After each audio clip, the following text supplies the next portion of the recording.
Okay. Oh my God, you talk about flashbacks. Look at that. And it was cold, and it was done. History. Speaking of history, how you doing? I'm good, Charles. And your name is? I'm Tom Mann. I'm the Executive Director of the New Brunswick Union of Public and Private Employees, and this is the last afternoon that I'll be able to say that, because I'm, after a 31-year career representing workers and their families in New Brunswick, I'm leaving my post today. It's all over. Yo, are you going to write a book? There's lots to write about. Oh, this yes? is a province that is rich in labor history, social justice history. There's a great deal of oppression in this province that is otherwise not reported in the media. There's ample material for a book. Oh, yes. You met all kinds of people. Mm-hmm. The Abel LeBlanc, the Doherty, Dawson. Yeah. Bobby Hicks. Over 31 years in this province. We're a small province. 760,000 people. I grew up in Bathurst. I grew up at a time where you knew everybody in town, or everyone knew you. And I found that over my career here that remained true. That the degrees of separation among New Brunswickers is very, very small, and it's unfortunate that we don't get along better in the province. But I've met some very, very interesting and committed people. We're very rich, Charles, in quality people in this province. Unfortunately, often it takes a very special issue to motivate them to be able to come out and speak their voice in the community. And you're a different kind of a leader. You're sort of a union leader. You get involved in other issues like poverty and be power. That was a fine example. Well, you didn't have to. No, but the New Brunswick Union prides itself in being a social union and not a business union, and there's a difference there. And as a social union, we see our members as participants in a community, in their community, and issues that are in their community that affect them is part of the responsibility of the union, because we represent the socio-economic conditions for our members. So on matters of fair taxation, on matters of quality public services, often people say, "Oh, you're just protecting jobs."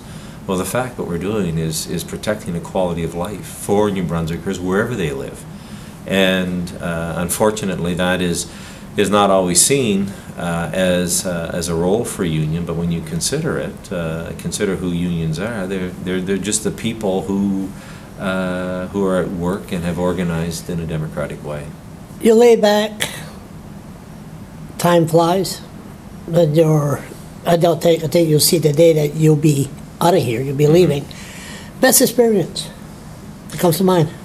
I think there's a couple of benchmarks. Some turned out well, and some didn't turn out so well. I think in terms of unconditional successes, I think it was the public pushback in 2009 and 2010 of the proposed sale of MB Power. That really, I think, helped a lot of New Brunswickers understand that there still is power within people, even though we're not often led to believe that. And it was cold. Oh, it was right through the winter, The announcement was made the end of November. And they thought people were going to stay home. Yeah, but you know what was really interesting about that, as I mentioned, there's a number of high-quality people that were otherwise pushed out of the discussion. Mm-hmm. That this issue allowed them to come forward.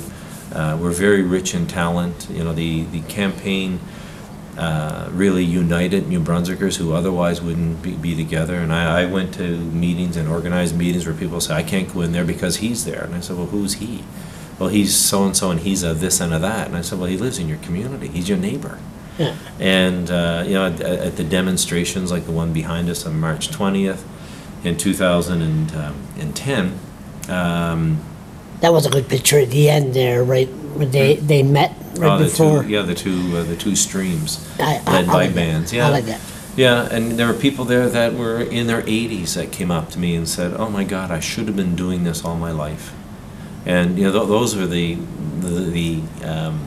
bouquets that you don't go looking for, but you realize that you're on the right path. So that was a highlight. Some of the other highlights, in 91, 92, with the legislated cuts Frank McKenna? the legislated cutting of collective agreements in the public sector, and just gave us all a taste, I think, at that time for just how the world was beginning to change. And what it instilled in me was this idea that the people that I work with and work for, we need to be a part of the change rather than letting change happen. I think that became the evolution of the social unionism approach. Worst experience beside meeting me? Oh God, Charles, I don't have any worse than that. No. Worst experience? Well, no. There's always highs and there's lows, and I learned a long time ago that everybody is a teacher. Some people teach you how to do things, and other people teach you how not to do things.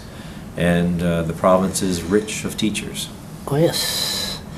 Okay, we'll stop it there.